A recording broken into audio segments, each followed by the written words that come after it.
la secuencia de las jornadas que hemos planificado para el día de hoy, tenemos en esta oportunidad la mesa de práctica profesional.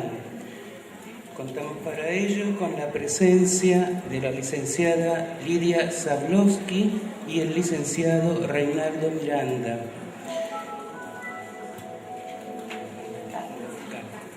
Carlos Miranda, me cambiaron. La licenciada Lidia Zablowski es psicóloga clínica, docente de ética profesional, miembro titular del Tribunal de Ética de la Asociación de Psicólogos de Buenos Aires, presidenta del Comité Organizador del 10º Congreso Metropolitano de Psicología.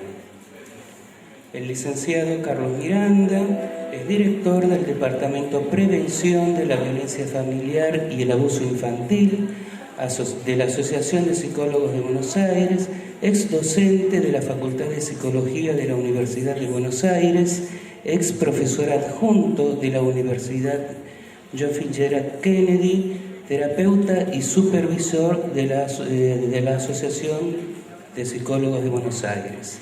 Becario de la Agencia Española de Cooperación Internacional para el Desarrollo, becario de la Organización de los Estados Americanos en temas de género.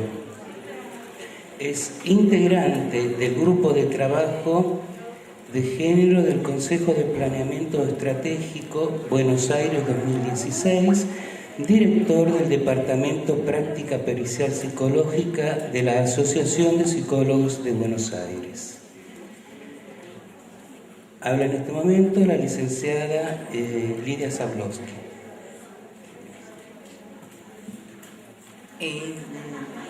Antes que nada les quiero decir que no les veo la cara y eso me genera un problema porque no veo cómo siguen esto, pero bueno, trataré de sobrellevarlo.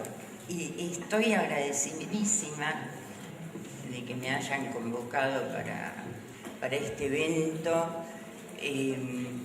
porque no solo me encanta el lugar, sino que me encanta volver a darme cuenta de lo que sucedió desde aquellos primeros momentos en que empecé esta carrera tan difícil, cuando nadie sabía lo que era la psicología, por lo menos no dentro de la cultura ampliada. Cuando fui a estudiar psicología y le dije a mi padre, voy a estudiar psicología, me dijo, ¿qué es eso? Y cuando le expliqué lo único que yo sabía, que era que mi profesora del secundario de psicología nos había hablado de Freud, de inconsciente, la primera de Freud, preconsciente e inconsciente. Y yo dije, así es eso, me gusta. Estaba un poco desorientada la chica. Entonces, mi papá me dijo, se nota que dentro de su sencillez, segundo grado había terminado, era muy amoroso, intelectualmente no tenía gran desarrollo, leía el diario, todo eso. Dijo, entonces vas a trabajar con los locos. Y yo me quedé pensando y nunca dije nada hasta que después, con los años, fui reconociendo que sí, con la parte loca de todos, de los demás y la mía, que fuimos trabajando. Y en aquella época éramos muy poquitos. Y lo maravilloso de que seamos tantos a lo largo de todo el país y que sea reconocida la Argentina como uno de los países proveedores de muchas teorías, de muchas técnicas muy valoradas, realmente a mí me llena de orgullo por haber participado en todos estos años. Que voy a decir cuántos son. Yo tengo 71 y la carrera no la empecé inmediatamente después del secundario y ahora tengo 44 años de experiencia profesional en la clínica, que es de lo que vivo, siempre viví desde ese momento. Y lo que sí pienso que sería interesante, dado que digamos, es por eso que me conocieron acá, por unos vídeos que aparecieron respecto de los psicólogos y la dictadura. ¿Qué nos pasó a los psicólogos durante la dictadura? Y verdaderamente nos pasaron muchas cosas porque fuimos las dictaduras, diría yo, ¿no? No es solamente el proceso, aunque fue la más sangrienta, la más terrible, con 30.000 desaparecidos, de los cuales muchos colegas desaparecieron, colegas y estudiantes de psicología, sino que además estuvo la otra, la del 66, que también nos afectó mucho. Yo estaba en la facultad en la noche de los bastones largos, la famosa noche, y no sé si ustedes conocerán, los que son jóvenes lo habrán oído mencionar, pero fue realmente un ataque a nuestra facultad, a nuestros docentes, a nosotros, y siempre me preguntaba, ¿por qué a nosotros? Y después con el tiempo me fui dando cuenta de que somos peligrosos. Somos peligrosos justamente porque nuestro objetivo es que la gente amplíe su conciencia haciendo consciente lo inconsciente y también conocido lo desconocido. Cuando se hablaba en estos días respecto de la medicalización, todo esto, yo ya lo dije en una intervención, a mí me parece que lo que no está tan conocido es el peso que tiene esto de los grandes capitales de los laboratorios, que son los que inciden en nosotros y digamos en toda la sociedad, y así que se naturalice el consumo de estas drogas legales, porque vamos a ver, están las legales y las ilegales, y cualquiera considera que se puede tomar un Rivotril o bueno, cualquiera de esas marcas para calmar ansiedades, y esto no es considerado ilegal, no es ilegal, es ilegítimo, no ilegal. Y esto tiene que ver con que los laboratorios inescrupulosamente crean pseudo necesidades a través de cómo difunden el efecto que producen estas drogas. Y esto es peligrosísimo, no solo para los niños, para los adultos también. En realidad, la rentabilidad es el único objetivo del mercado.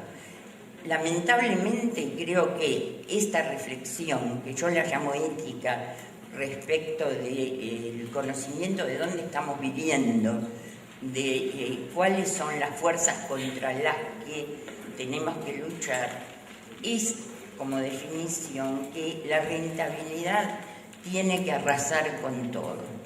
La rentabilidad en el tema de las empresas médicas, no importa el objetivo, se ha perdido el objetivo o nunca se tuvo, yo no lo sé. Nosotros tratamos de tener el objetivo de hacer bien las cosas, de los valores, de los principios que deberían guiarnos, que esto tiene que ver con la ética. En realidad lo que sucede es que hay un solo objetivo, que es acumular cada vez más capital. Está bien, habrá algunos que no se dan cuenta de eso y lo difunden de una manera inocente, pero tenemos que ampliar nuestra conciencia y realmente hacernos cargo de que esto es algo que merece una lucha, como hoy lo decían, referida a los niños. Y por otro lado, lo que digo es que así como la rentabilidad es el único objetivo de los laboratorios y de los sistemas de salud, donde no nos permiten a los psicólogos trabajar como deberíamos muchas veces, resulta que el rating es lo único que parece que es importante a la hora de comunicar. Entonces el rating hace que las empresas que más pueden, y esto está ligado, que más pueden pagar, terminen ofreciendo al gran público material que no permite pensar mucho. Hay muy pocos programas, poca programación en la que se disponga el recurso como para que la gente vea cuestiones que les permitan ampliar la conciencia. En realidad, si yo tengo que pensar cómo empecé en el tema de la ética, me referiría a toda mi vida. En el año 76, una persona que tomó una cátedra de ética en El Salvador, que es a donde fueron a parar una gran parte de alumnos, la Universidad de El Salvador, de alumnos y docentes de la UBA, que fue cerrada psicología en esa época, un profesor de la materia ética en psicología, después de dar un año ética a los estudiantes de psicología, me dijo: vos que siempre pensás en la ética, ¿por qué no armás algo de nombre y das ética profesional? En esa época no existía la materia, no existía para mí el término. Y le dije: ¿ética? ¿Yo? ¿Qué es eso? A ver, explícame, ¿por qué decís que yo me preocupo por la ética profesional?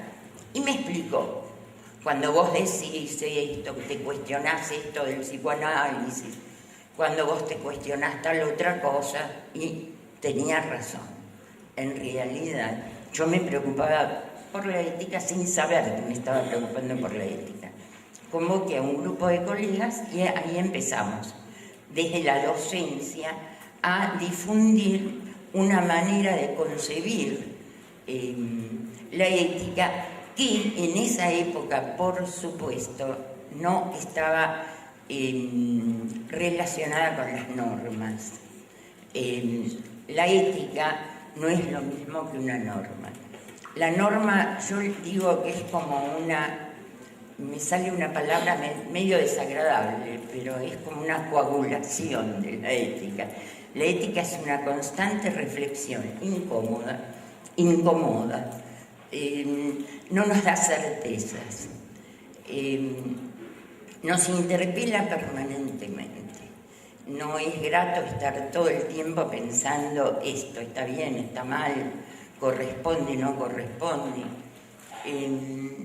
Y a la vez necesitamos normas cuando se trata de ejercer una profesión, porque las normas son las que permiten la sanción en caso de que no se cumpla algo elemental. Ahí estamos en el terreno de la deontología profesional, cuando establecemos normas que son las que se concretan en un código que de alguna manera rige la conducta profesional, de modo tal que si transgredimos algo de ese código, podemos ser sancionados, ¿no? Ustedes tienen su colegio, tienen su código, está el Código Nacional, el de la FEPRA, que redactamos en el año 99, ahí estuve y también estuve ahora en la revisión de ese mismo código, porque claro, la realidad va cambiando, las nuevas tecnologías, esto que decían hoy, estar al tanto del cambio que se va produciendo, y esto es permanente, no es que ahora estamos en crisis según mi criterio. Yo creo que si estuviera mi tatarabuelo acá, hubiera dicho que estamos en crisis también, que estaban en crisis en aquella época. La crisis es algo inevitable, inherente al ser humano. No hay ser humano que no se plantee que existe. Habrá algunos que se acomodan más a la realidad en la que están viviendo, pero estamos con muchos momentos de crisis siempre. Y digamos que los códigos necesitan revisión cada tanto, porque hay nuevas realidades insoslayables que requieren nuevas normas o cierto cambio de las normas. Esto lo hicimos durante todo el año. Estaba María Elena Ochoa, que participó, y es ahí donde me invitó a estar acá. Yo nunca sé por qué me invitó a estar acá, pero bueno, acá estoy diciendo todo esto. Y digo que una cosa es la letra muerta de un código, de una ley, que es otra cosa la ley. Pero la relación no es unívoca entre la ley y la norma, entre la ley y la ética. Hubo que cambiar muchas veces, no sé si ustedes de qué universidad egresaron, si ven los códigos, si los trabajan, si los tienen presentes. Hay ciertos puntos de los códigos, pero que son muy, muy necesarios, sobre todo para las comunidades pequeñas. Por ejemplo, cómo se protegen del secreto profesional, de no violar el secreto profesional en una comunidad donde todo el mundo se entera de que fulano va a tratarse con mengano. Y a mí me ha pasado dando clases en La Rioja que un alumno me decía que estaba furioso ahora que estaba leyendo los códigos porque el papá de un amigo de él, psicólogo, había hablado de pacientes y había contado cosas de esos pacientes que no correspondía contar. Y él, como futuro psicólogo, estaba enojado porque había sucedido esto. Bueno, estas cosas pueden suceder en cualquier parte, de cualquier manera, y verdaderamente es de lo que nos tenemos que abstener. A ver, ¿por dónde sigo? Porque a mí lo que me pasa es que no sé por dónde seguir en estos casos. Es tanto.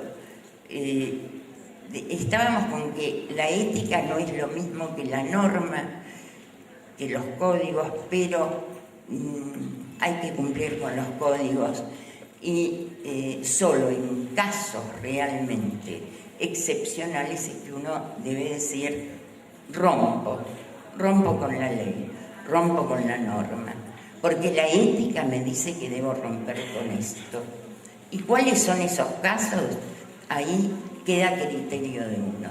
Si nos da tiempo ir a consultar con un supervisor, podemos consultar con colegas fantásticos. Y si no, a veces tenemos que resolver nosotros como nos salga. Pero es muy difícil. Yo contaba una experiencia que tuve en el viaje, la contaba, y se la cuento a los alumnos porque pienso que una de las cuestiones es familiarizarse con el código. Y tuve una experiencia que es muy graciosa, si quieren. Un día me suena el portero eléctrico y me habla una chica que me dice que quiere tratarse conmigo. Sabía mi nombre, no sabía mi departamento, se lo preguntó el encargado. Y me dice que ella viene de parte de fulano, que es mengana ella. Yo, cuando escuché el nombre, vieron cuando hay un ramalazo de recuerdo, no entendí bien, pero digo, ¿cómo llegó acá?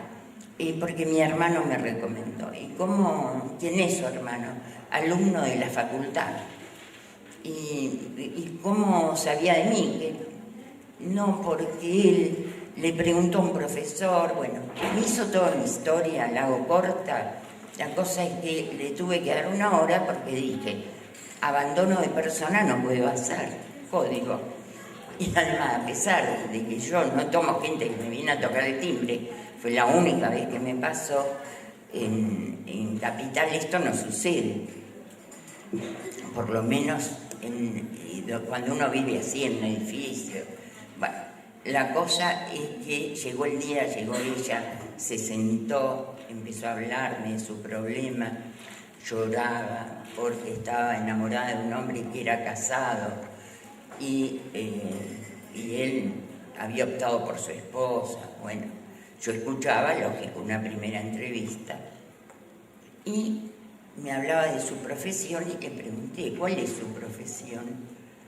Y cuando me dijo la profesión, se me descorrió la cortina que me impedía ver esa realidad. Ella era la amante de un hombre que venía en pareja con su mujer, justamente porque él le había confesado a su mujer que le había estado engañando con esta mujer. Y esta mujer vino al consultorio, no sé a qué.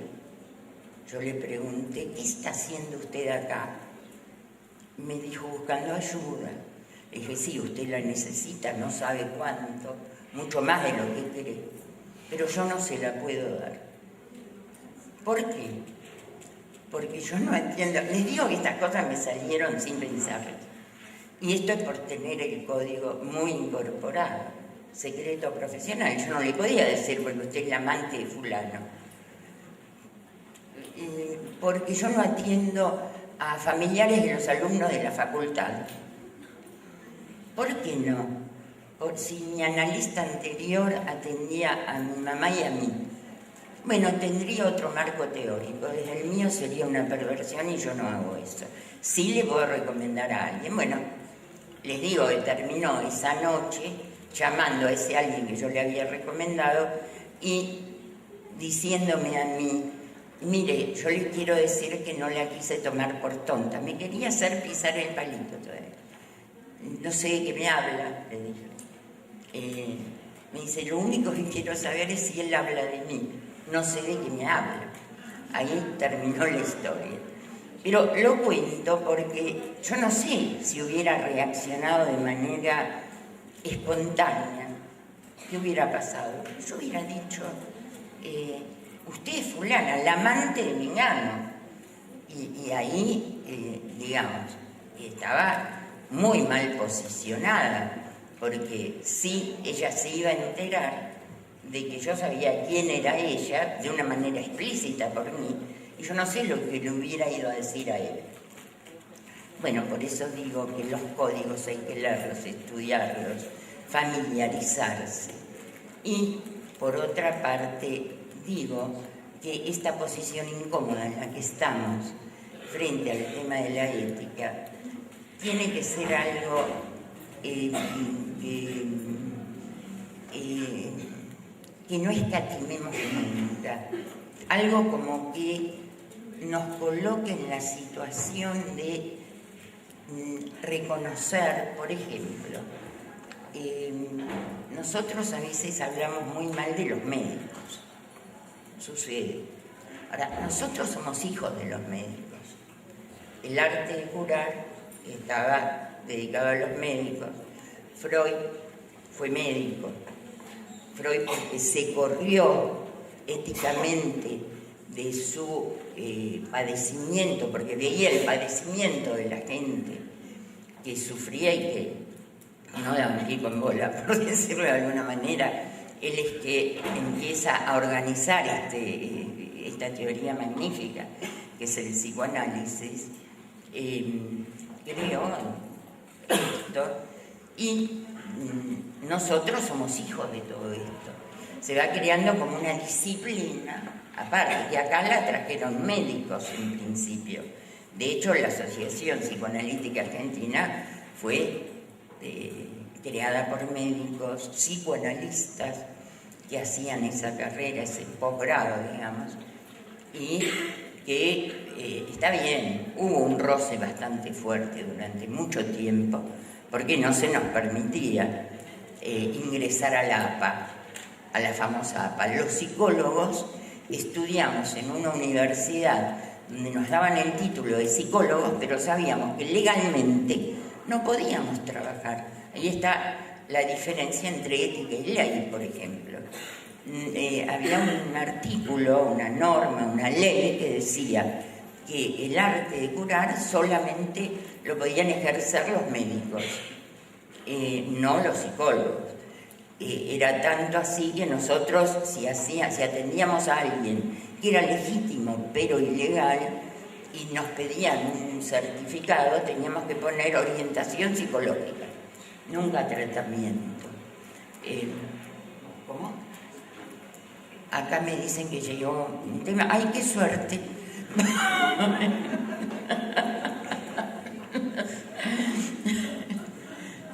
porque uno podría hablar mucho, irse por las ramas, pero no sé, ojalá haya dicho algo que sirva para algo. Sí, lo que quería terminar diciendo es que a veces nos confundimos. Los médicos tendrían que ser nuestros amigos, digamos, de hecho nos derivan, lástima que a veces nos derivan casos solamente cuando no saben qué hacer con ellos, les cuesta reconocer el plano psicológico y decir, esto es para psicólogos, no porque no puedo yo, sino porque, no digo porque no es mi terreno, porque no sé de esto, porque para esto hay especialistas, así como uno deriva al médico clínico o al médico neurólogo cuando ve que esto es para ellos. Ahí a veces falta, pero ya vamos a llegar. Creo que estamos en un permanente crecimiento que tiene que ver con la ética, porque la ética que tiene que ver con hacer consciente lo inconsciente a nivel social, también se va logrando este objetivo. Cada vez tenemos más claridad, derechos humanos, la Convención de los Derechos del Niño, poder elegir esto, las cuestiones de género, la identidad sexual. Bueno, voy cerrando, si hay preguntas mejor.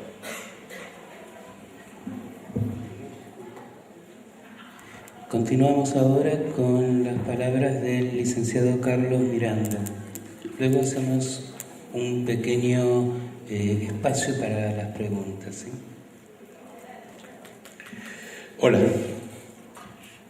Quería agradecer al Colegio de Psicólogos, a María Elena Ochoa, la invitación para compartir este espacio con ustedes y me permite reencontrarme, volver a este lugar que ya conocía y que es maravilloso, las grutas.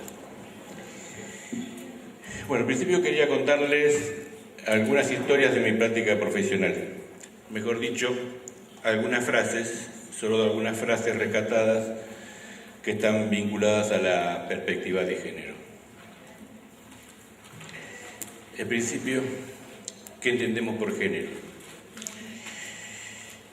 Entendemos por género que lo que determina el comportamiento de mujeres y de varones no son las diferencias biológicas, sino el hecho de haber vivido desde el nacimiento experiencias, costumbres, mandatos culturales atribuidos a mujeres y a varones. Cada sociedad fabrica las ideas de lo que deben ser los hombres y las mujeres y lo que es propio de cada sexo, y lo transmiten de generación en generación. Lo femenino y lo masculino no son hechos naturales o biológicos, sino construcciones sociales en cada cultura y en cada época determinada. ¿Qué entendemos por violencia de género? Es un concepto que engloba las diferentes manifestaciones de abuso cometidas contra las mujeres, las niñas, las adolescentes, donde se resalta la direccionalidad genérica de una forma común y socialmente legitimada de violencia. El término de violencia de género implica que esta no es azarosa, sino una forma de victimización sistemática de la población femenina, donde la finalidad es el sometimiento al orden establecido de subordinación sustentado en el poder y el control. Ocurre predominantemente en el ámbito doméstico y es perpetrada por un familiar, una pareja o un conocido.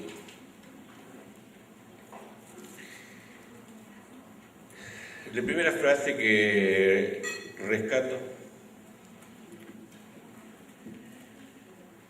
la suelo repetir porque es emblemática. Se refiere a la posición de un joven frente a su pareja. Es una pareja veinteañera, de estilo adolescente, y en el marco de una cena familiar poco frecuente, dado las actividades y horario de todos, donde él come vorazmente y comenta Mi madre no cocina nunca, pero cuando cocina es una hija de puta. Crítica, elogio solapado e insulto en una breve frase. Su novia come lentamente, separando y dejando a un costado la carne. Alguien pregunta, ¿no te gusta la carne? Antes de que ella conteste, él se anticipa y responde. Lo que pasa es que ella deja lo que más le gusta para el final. Pero como yo como más rápido, siempre termino comiéndomelo yo. Se ríe y le roba un trozo de carne del plato. Ella protesta y se queja en tono infantil. No seas malo, no te voy a querer más. Entonces él pronuncia su frase, ¿no? La frase que yo rescato. Sonriente, burlón, triunfal. Porque te quiero, me vas a perdonar. Frente a los comentarios de los demás, se corrige. Me expresé mal. Quise decir que ella me va a perdonar porque me quiere. Ustedes preguntan y me hacen quedar mal a mí. Sonríe y da por finalizada la cuestión y cambia de tema. Porque te quiero, me vas a perdonar. Mi amor es suficiente, vos no tenés más que agradecer que yo te quiero.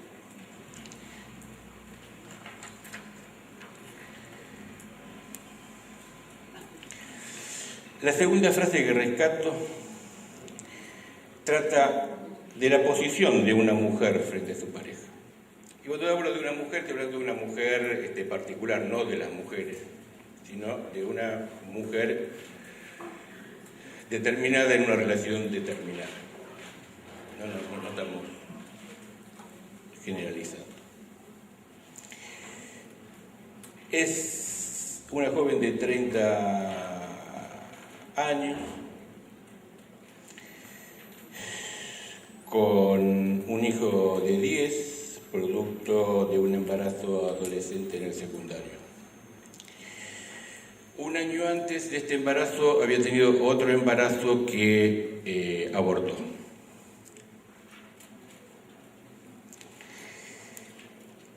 Sus padres se separaron en su adolescencia porque tenía una doble vida, tenía 2 familias. Y cuando esto sale a la luz, el padre se va del país, se van a Brasil, con la otra pareja, y ella pierde todo contacto con este padre.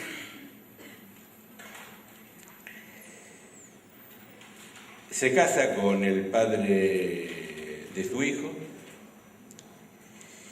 y se separa cuando descubre en la computadora de él que él la engañaba, que tenía una doble vida.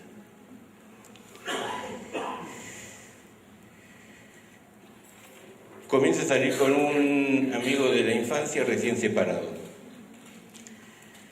que no quiere compromiso, porque la exmujer era una bruja, que lo controlaba y no lo dejaba hacer nada de lo que a él le gustaba, y que él necesita volver a respirar. Ella en principio acepta, con la esperanza de que esto cambie, porque ella quiere volver a formar pareja y quiere volver a tener otro hijo, quiere volver a tener más hijos.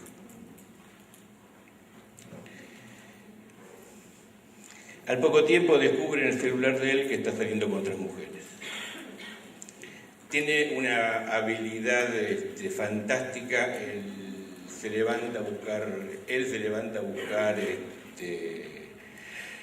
agua a la heladera, y en ese instante ella le agarra el celular, se lo da vuelta y saca toda la información.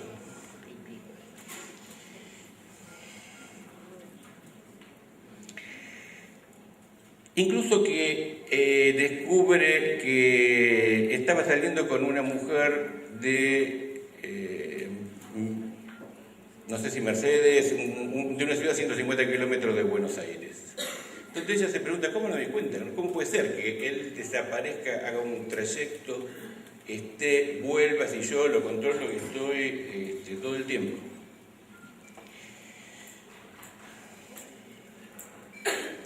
Discusiones, pedidos de perdón, reconciliación, ¿no? Mecanismo que se repite y se acrecienta. Para el cumpleaños de él, ella le regala un fin de semana en el hotel, hay un hotel temático de Boca Juniors, equipo de que él es fanático, le regala un fin de semana para los dos en este hotel, y al volver ella dice su frase: valió la pena. Todo lo padecido valió la pena por ese fin de semana.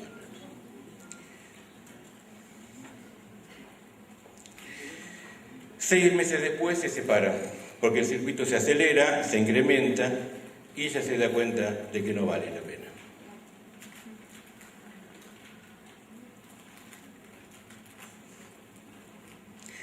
La tercera frase nos va a hablar de la articulación de la pareja, de una pareja, manifestada, dicha por él.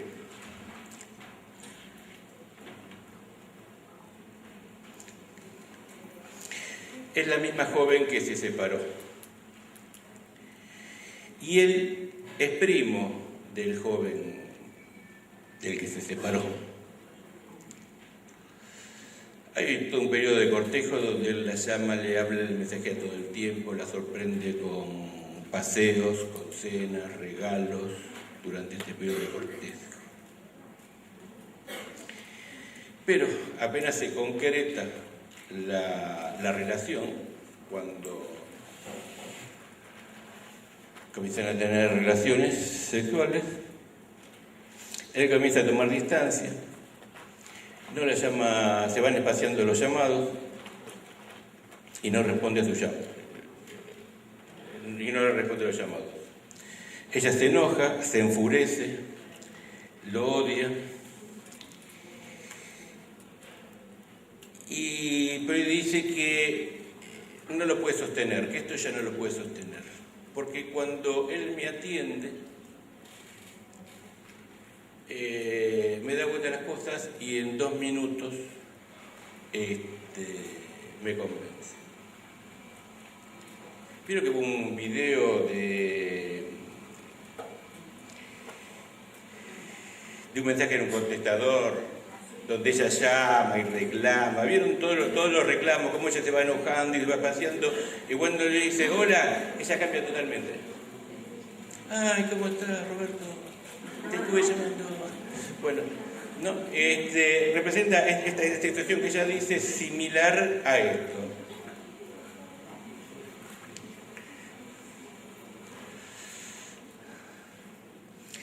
Ella le reprocha esto a él. Y entonces él va a decir su frase.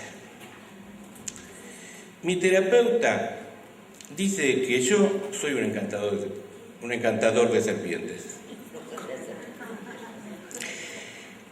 Ella sonríe y dice, me encantó. Desde ahora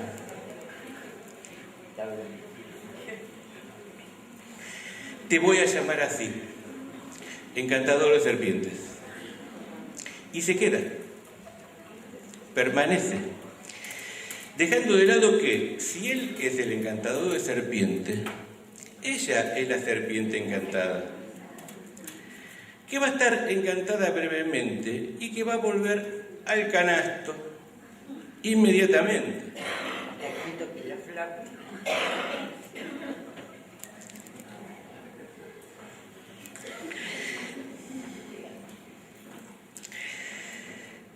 Al mes, ella decide terminar con él. Y decide, como decía Irene, que no quiere tener más novios. Y empieza a pensar en tener un hijo a través de un banco de semen. 30 años, mercadería de primera, como decía Irene. no quiere comprometerse, no quiere ser sometida a este tipo de situaciones, elige tener, es decir, un proyecto donde excluye la pareja y ni siquiera tener una pareja con la que tener un hijo, sino bueno, va y lo compra. Compra en el banco de Siemens, estuvo averiguando los precios, todas las cuestiones. La cuarta frase también nos va a hablar sobre la articulación de una pareja, pero está dicha por ella.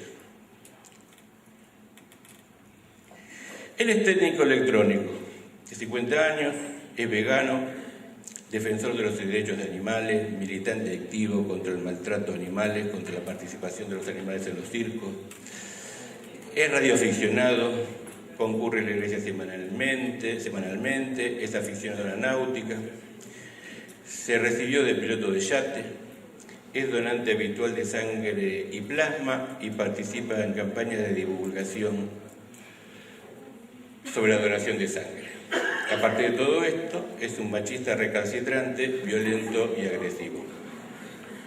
Por esta cuestión de la doble fachada del violento, ¿no? O sea, tiene una imagen pública.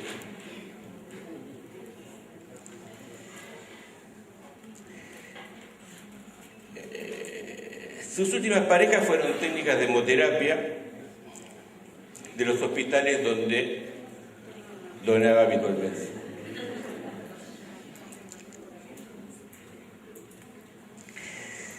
En uno de estos hospitales maltrata a una técnica y es expulsado. Le dicen, no vuelva más. Comienza a donar en otro hospital. Allí conoció otra técnica, que al poco tiempo la invita a salir. Ella era divorciada de una pareja violenta.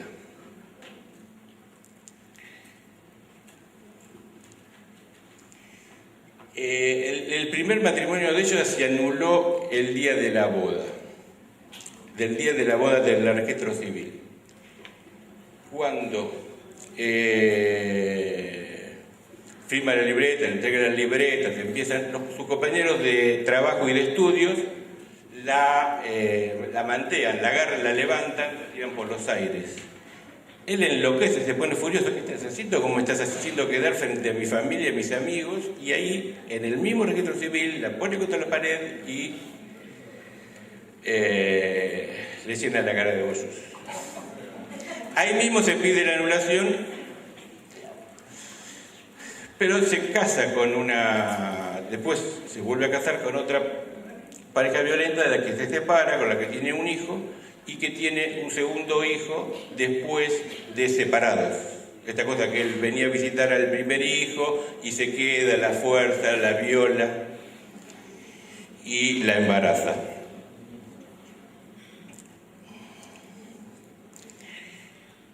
Ella acepta salir con él a pesar de las recomendaciones de sus compañeros. En el ambiente de la hemoterapia se conocen todos y se conocen de un hospital a otro y saben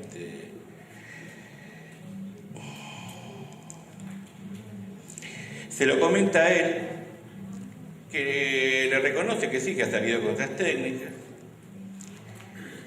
Entonces ella, ante la aceptación de él, sonríe y dice su frase: entonces, vos sos el predador de la especie.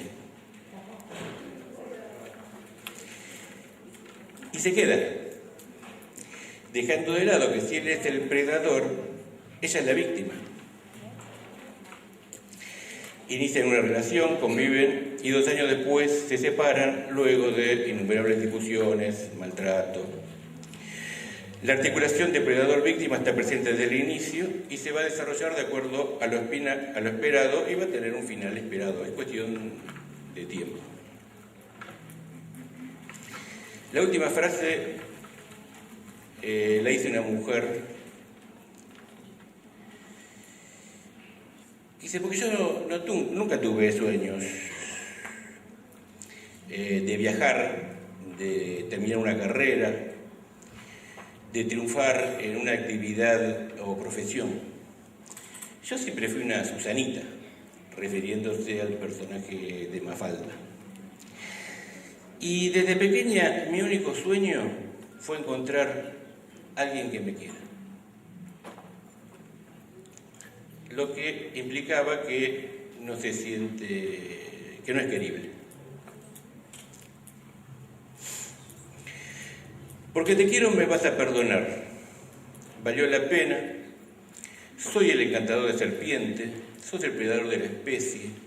Mi único sueño que me quieras, que me quieran. Son distintas frases dichas por distintas personas en distintos momentos que conforman una misma trama argumental, ¿no? Hay una relación casi perfecta. En una trama argumental donde se observa que el varón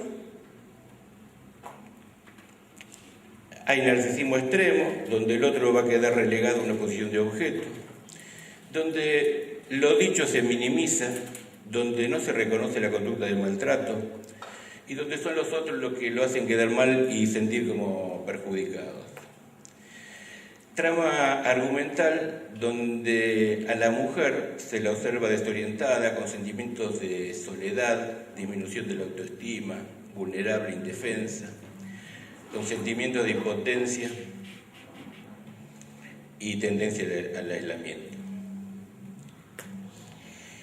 En estas inocentes frases se denigra, se minimiza y se peyoriza al otro. Durante el noviazgo, al inicio, el maltrato, la violencia pasan desapercibidos. Los empujones, las críticas, las burlas son interpretadas como juegos o conductas graciosas. Y en no ver golpes físicos no se percibe el maltrato. La repetición de este comportamiento es la característica de una relación violenta. Es un lento proceso donde al inicio se piensa que son solo situaciones puntuales que se van a ir solucionando y la persona afectada no es consciente de su progreso.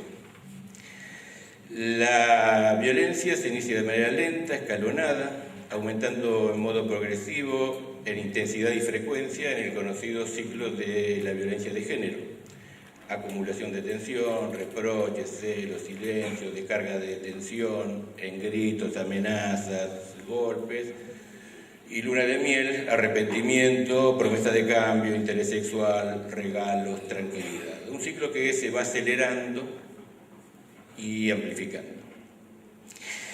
Cuando en el mejor de los casos la mujer llega al consultorio, víctima de la violencia, el maltrato, con sus implicancias psicológicas y sociales de culpa, depresión, aislamiento, es tarde.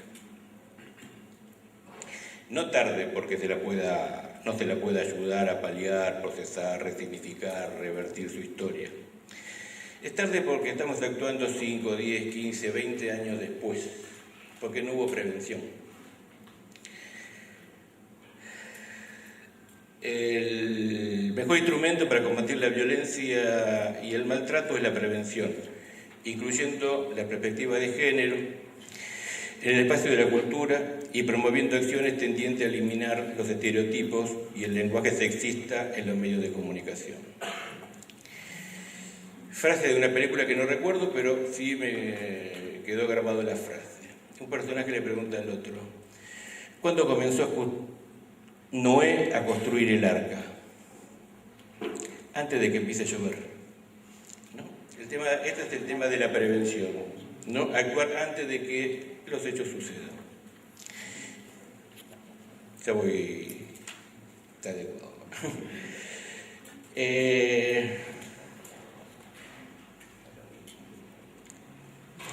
Entonces, es necesario sensibilizar y visibilizar acerca del patriarcado y el machismo. Promover el trabajo en red con los diferentes sectores sociales. Capacitar profesionales para la atención y prevención de violencia y maltrato. Favorecer el estudio y la investigación del tema. Reconstruir la masculinidad. Promover la equidad de género, promover la salud sexual y reproductiva. Condenar social y legalmente a la violencia de género en todas sus formas. Y como conclusión, la violencia de género es un problema político. Es una cuestión de políticas públicas y es la principal manifestación de violación de los derechos humanos. Está sustentado en la desigualdad e inequidad hacia las mujeres e incluir en el análisis la perspectiva de género significa tener en cuenta el lugar y el significado que las diferentes sociedades le dan al ser varón y al ser mujer. La inequidad de género es una construcción histórica social y siempre implica una relación de poder. La prevención, mediante la capacitación, visibilización y sensibilización de todas las formas de violencia de género, y maltrato, a través de la promoción de los derechos humanos y de la perspectiva de género. Para finalizar, una frase de Edmund Burke. Lo único que necesita el mal para triunfar es que los hombres buenos no hagan nada. Gracias.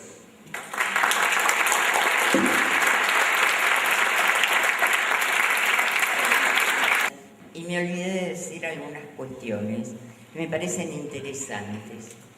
Cuando yo doy ética, donde lo doy en 2 universidades, en Barcelona y en Flores, y siempre puse el experimento de Milgram de obediencia debida a órdenes criminales, se llama, y la verdad que no lo pongo solamente por el tema histórico de dónde viene, como para justificar, como decía Alicia, a la gente que cometió esas aberraciones como torturas, matar y justificarse en esto de que alguien les ordenó. Lo pongo como que obediencia debida también está vinculado con adherir a teorías o técnicas sin pasarlas por nuestra reflexión. Que la responsabilidad personal, profesional, o sea, responder por lo que hacemos es fundamental y no podemos aplicarlo de una manera automática. Responder, por ejemplo, como yo respondí ahora, cuando me dijo, es el momento y largué el micrófono. No, yo tengo una responsabilidad y lo pensé después. Digo, no dije lo que quería decir, no dije otras cuestiones. ¿Y por qué tanta obediencia? ¿Por qué a veces yo me encontré a gente desesperada porque no tenía cómo responder al desafío de un paciente que venía a consultar, más que esperar a que apareciera la demanda, por ejemplo? Y estaba desesperado porque no entendía cuándo aparecía la demanda o cuándo irrumpía lo real para poder cortar una sesión. O sea, la obediencia es complicada cuando no respondemos por aquello que hacemos o que pensamos. Esto es la ética, el estar realmente respondiendo por lo que hacemos. Yo creo que siempre, por otra parte, me voy a desdecir inmediatamente, porque si bien yo no me dedico a la ética filosófica, hay una frase de Wittgenstein que a mí me encanta, que es que la ética de ser algo es sobrenatural y que las palabras solo se refieren a hechos, con lo cual nos deja sin palabras para la ética. Y lo otro que es Kant, cuando habla del imperativo categórico, que dice que actúa de modo tal que el principio que guía tu acción pueda ser elevado a ley universal. O sea, que lo coloca en la acción y lo que está planteando es que llevemos el sentido de eso que estamos haciendo a esa posición. Es una posición la ética, no es una norma. Y esto tiene que estar muy claro cuando estamos trabajando y estamos frente a alguien que viene a pedir ayuda. No se trata de interpretar automáticamente, tenemos que trabajar y saber que estamos en esa posición de trabajo, donde con primero con nuestra comprensión, después con el trabajo sobre nuestra contratransferencia, como para saber qué corresponde después, cómo y qué intervenir en esto que estamos haciendo. Esto nos coloca y nos garantiza que estamos en el plano de la ética, que estamos trabajando, no que estamos satisfaciendo otra cosa que no sea el trabajo. Podemos cometer mala praxis, nos podemos equivocar, esa es otra cosa. Toda falla ética conlleva una mala praxis, pero las malas praxis a veces no son por falla ética, son por equivocaciones. Bueno, esto quería agregar. Me quedaron muchas cosas. ¿Qué? Quiero preguntar algo que me quedó pendiente de conversaciones que nosotros, discúlpenos, pero nosotros venimos conversando desde el viaje. Entonces, entonces me quedó pendiente una pregunta, porque yo me doy cuenta que vos tenés muchísima experiencia con comités de ética, Sí. de trabajo, inclusive estuvimos hablando del comité de ética de la Asociación de Psicólogos. Tribunal de ética. La palabra tribunal ya suena a otra cosa. Y yo en realidad solo conozco los comités de ética de investigación. Y me interesaba mucho saber si estos espacios de ética en las asociaciones profesionales son o potencialmente podrían ser espacios donde la gente supervise alguna problemática ética de práctica. Quiero decir, porque uno dice, la idea que uno tiene del tribunal de ética que viene y lo juzga uno una vez que uno metió la pata, digamos. Pero me parece que yo lo desconozco, porque los de investigación juzgan antes de que la investigación se haga. Dicen, ¿se puede o no se puede hacer? Esa es la pregunta. Eso lo están haciendo. De hecho, tenemos un problema nosotros en Capital Federal, que es que no hay colegio. Nosotros, si bien tenemos 40.000 psicólogos en la ciudad, por lo menos declarados, no sé si hay más, no tenemos colegio, por cuestiones que no sé si ustedes conocen, si quieren les cuento, pero si no, no, porque es medio largo. Si bien fuimos los que inicialmente creamos la Asociación de Psicólogos, diría un poco la madre de la FEPRA y de los colegios que después se fueron estableciendo a partir de la democracia, nosotros nos quedamos fuera de eso. Entonces, tenemos un tribunal de ética de la asociación, pero que solo puede actuar sobre los socios de la Asociación de Psicólogos. Si bien nos reconocen los juzgados, nos consultan, el Ministerio de Salud nos consulta cuando hay juicios que se llevan a cabo, no podemos hacer nada, solamente guiar, solamente opinar desde nuestro lugar, que en ese momento se transforma de comité, porque no juzgamos. Te digo que a esta altura, después de casi 20 años de estar, yo soy la única que está desde el comienzo, después de casi 20 años hubo nada más que 2 casos de denuncias hacia miembros de la asociación. Yo llegué a la conclusión de que o la gente no se asocia porque hay un tribunal de ética, o de que los socios de la asociación no son los que transgreden mucho, pero hay gente que se manda cada una que uno no lo puede creer, que no son socios. Hay cosas que son tan aberrantes que uno dice producen tanto daño que verdaderamente nos asombra. Ahora, sí funcionamos como contención, siempre lo decimos, el que quiere venir a consultar viene y consulta, los atendemos. Y ahora nos pidieron que formáramos parte de un organismo que puede opinar acerca de los proyectos de investigación desde el punto de vista ético. O sea, si está bien resguardado todo lo del consentimiento informado, que por ejemplo en el caso lo transgreden en el experimento de Milgram, por supuesto. Creo que ese experimento no hubiera sido factible. Ahí estamos en los límites dilemáticos de la ética, porque ese experimento, por ejemplo, de no haberse transgredido, eso no se podía realizar.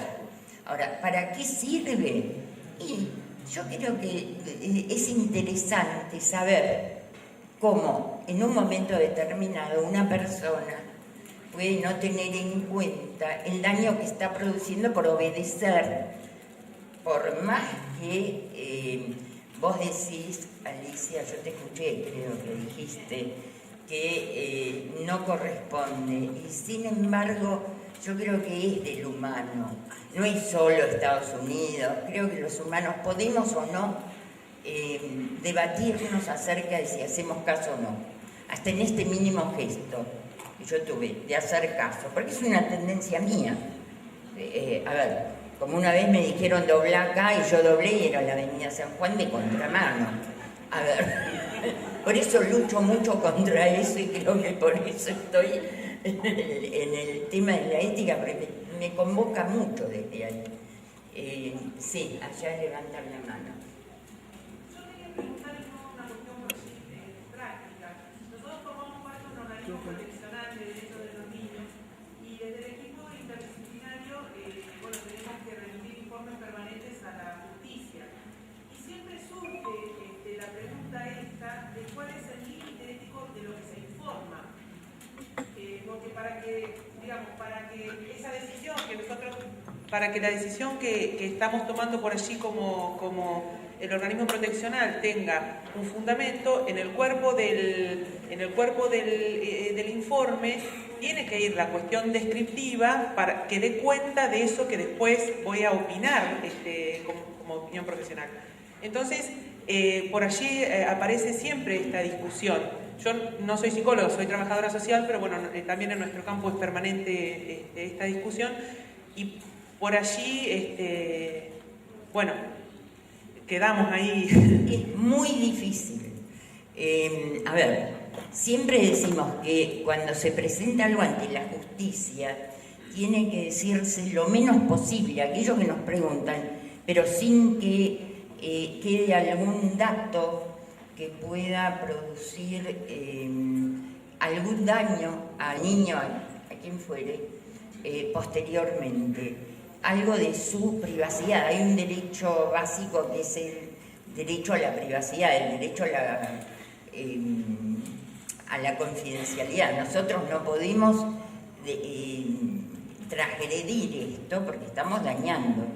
Ahora, si nos pide un juez, ¿qué organismo me dijiste que les pide? Es el organismo proteccional de derechos de los niños en la provincia. Claro. Hay situaciones donde no está claro el límite. Si lo que hacemos es algo que los va a beneficiar o los va a perjudicar. Y ahí es lo que tenemos que resolver caso a caso. No hay reglas generales. Cuando se trata de chicos que están en el programa Libertad Asistida, ya tienen causas penales, etcétera, damos la menor cantidad de datos posibles, porque tiene que ver con resguardar, embarrarlo menos la cancha, digamos, y trabajamos sobre la potencialidad de ese chico, etcétera. Cuando trabajamos desde el fortalecimiento familiar, que es el otro programa, por allí, que ahí tenemos que hablar de la familia en relación al niño, no tanto en relación al niño y su entorno. Por allí ahí decimos más, porque estamos tomando una decisión en relación a ese niño, pero que tiene que ver con su contexto. Necesitamos hablar del contexto. Entonces, pero bueno, vamos fijando algunos criterios, pero siempre vuelve a surgir la pregunta, ¿no? Claro, de hecho, por lo que vos decís, es caso a caso.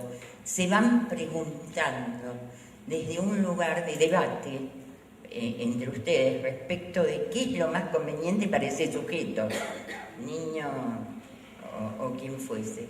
Y no, a veces por ahí van a negar una información si consideran que va a ser perjudicial, aunque el juez se lo exija. Ahí es donde yo digo, es complicado lo nuestro, porque sobre todo en lo forense es muy complicado, porque a veces nos quieren correr de nuestro lugar y de nuestras obligaciones y nuestras normativas, porque se ponen como autoridad máxima frente a nosotros. Y ahí no, tenemos que nosotros responder por lo que hacemos. Me sirvió muchísimo, muchísimo todo lo que ustedes dijeron y además desde la práctica, ¿no? Desde la práctica y desde qué poco narcisistas que son, che. Bueno, van dos comentarios, uno para cada uno. En relación a vos, Carlos, yo pensaba que vos traés casos de mujeres. Es evidente que dada la característica de la sexualidad femenina, el desarrollo de la feminidad, es mucho, y bueno, además la cuestión fisiológica, ¿no? del hombre, son muchísimo más frecuentes los ataques de género a las mujeres. Lo que te quería preguntar era si vos, en tu experiencia, no has tenido lo contrario, o sea, si no has visto, digamos, ataques, no me refiero físicos, tal vez, a hombres. Porque si tomamos, ¿sabes por qué te digo? Porque todo lo que vos hablaste me hizo pensar en el tema de la sexualidad femenina tal como lo describe Freud. Y vos hablás del masoquismo. Pero Freud también dice que el vínculo de la mujer con su mamá es muy fuerte en ambos, ¿no? Varón y mujer. Pero que la niña, en esa etapa preedípica, ¿no es cierto?, tiene mucho odio hacia su mamá porque no le dio el falo. Ni la mamá tiene falo, ni ella tiene falo. Entonces, estamos hablando de Freud, ¿no? Envidia al pene. Y que dice que muchas veces en un primer matrimonio, la mujer tiene toda una situación, la esposa, tiene toda una situación de violencia contra su marido, porque en realidad está reeditando el odio hacia su madre. Y agrega, en un segundo matrimonio las cosas pueden ir mucho mejor. O sea que te quería preguntar eso, si vos en tu experiencia has visto algo de eso. Y en relación a vos, Lidia, bueno, cuando vos le dijiste a esta paciente que toca el timbre, yo no atiendo parientes de alumnos, eso era una mentira. Sí. ¿Cómo lo elaboraste? No, más o menos, sí. ¿Más o menos? Para mí nunca me pidió análisis el pariente de un alumno. Ah, ¿no te pidió? No. Ah, bueno. Entonces estoy más tranquila. Lo dije como para salvar la situación. Bueno, eso es lo que te me quería. salió. Eso es lo que te quería preguntar. Yo estoy totalmente de acuerdo con lo que vos hiciste y además te felicito porque en el momento decir, primero no enojarse, ¿no? Que vino a psicopatearte, a mentirte. Sí. Segundo, lo tomo como modelo de actitud, ¿cómo se dice? Bueno, psicoanalítica. Pero además, ahí rápidamente dijiste, ¿qué le digo a esta mina? Le dijiste eso. Si fuera mentira, de todos modos es válido, porque no tenías otra salida, ¿no? Salvo decirle, mire, justo no tengo hora, ¿no? Sí, no se me ocurrió, eso hubiera sido. Esa puede ser otra, no dispongo de hora. Y la otra cosa de la obediencia de vida. Yo cada vez que escucho obediencia de vida me vienen dos cosas. Una, un odio feroz hacia la dictadura, pero bueno, compartido por todos. Pero de-vida con minúscula. O sea que la obediencia de vida con la B larga, está contrapuesta a esa B larga, le falta el guión de vida. O sea, o uno está con la B larga o está con la B corta. Y un detallecito chiquitito. El primero que no aceptó el tema de la obediencia de vida y que mandó matar a un señor que había destruido todo un pueblo fue el general San Martín. Que el español había matado a medio mundo, pero mal en el sentido, no es que se mate bien, pero digamos, destruido toda una población y se amparó en la obediencia de vida, o sea que no es un invento de estos tipos, ¿no? de ahora. Y él dijo que no había obediencia de vida que diera autorización a matar. Quería decir eso porque además yo lo respeto y lo muchísimo, ¿sabes? Claro. La verdad que bárbaro.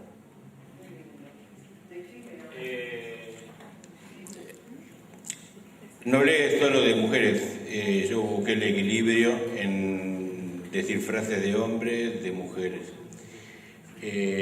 Tampoco hablé de masoquismo, lo que hablé fue de construcción, sino que hablé de una construcción donde al hombre se le promueve la actividad y a la mujer el sometimiento. Y terminan de comer y la nena va a lavar los platos porque tienen que aprender y el varón se queda en la mesa porque no va a hacer cosas de nenas y no quiere que salga maricón. Donde se va a hacer la vidriera de las jugueterías y tenés juguetes que promueven la actividad, la pelota, los aviones, los autos y las armas, y para las mujeres tenés las muñequitas y las cocinitas, la vajilla, porque la tenés que ir preparando. Entonces un varón machista dice claramente, las mujeres no pueden manejar. ¿Para qué manejan? Pero no están constituidas biológicamente para esto. Que acepten. Nosotros no podemos parir, no sé manejar. Yo le digo que esto es una construcción social. Bueno, ¿y por qué no juegan? Tendría que hacer como nosotros. Desde chiquitito agarramos los autitos y vamos jugando, haciendo carreta con los autos. Entonces después manejamos. Y las chicas juegan con las mujeres, ¿no? No, porque no eligen. Bueno. Ya está. No, y un detalle en relación a esto que vos preguntabas, ¿no? A Carlos, que fantástico todo lo que dijo Carlos, porque es un tema escabrosísimo. Ahora, hay una forma en que hoy día las mujeres se están vengando, digamos, culturalmente de los varones, que es cuando los excluyen del hogar a través de la justicia. Y esto es terrible. Y muchas veces los psicólogos son porque yo no lo hago, no trabajo en ese terreno, pero cómplices de esto y verdaderamente terminan diagnosticando cuestiones que no corresponden. A veces sí son violentos y abusadores, pero a veces no. Y se hace alegremente y esto daña mucho al hombre. Pero además está la denigración que puede ejercer la esposa o la mujer contra el hombre. La denigración permanente. Y con el hecho del acceso al trabajo, muchas veces son las mujeres que mantienen el hogar y el hombre entra en un estado de depresión y de desvalorización. Es muy usado.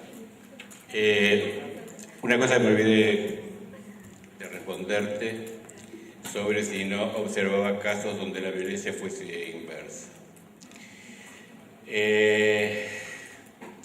El 85% de la violencia es del hombre hacia la mujer.